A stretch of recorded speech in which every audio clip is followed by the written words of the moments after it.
אקונה מטאטה. זה אומר אל תדאג. אקונה מטאטה.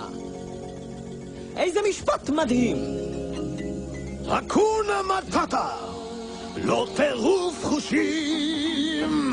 שלא תדאג עוד עד לסוף הימים.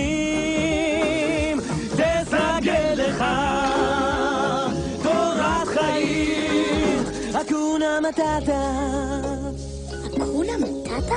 כן, זה המוטו שלנו. מה זה מוטו? לא כלום, שלא ימות מהמוטו. שמע ילד, שתי המילים האלה יפתרו את כל בעיותיך. נכון מאוד, קח את פומבה למשל. כן, כשפומבה היה צעיר. חזיר יבלות צעיר. יפה מאוד. תודה. הריח שהפיץ היה איום ונורא, כל חיות הסוואנה יסלקו במהרה. נשמתי רגישה, אך אורי גס ואב.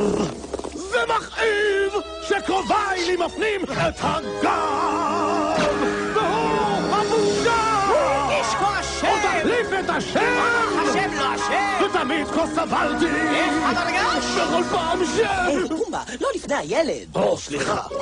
אקונה מטאטה, זה משפט כה מדהים.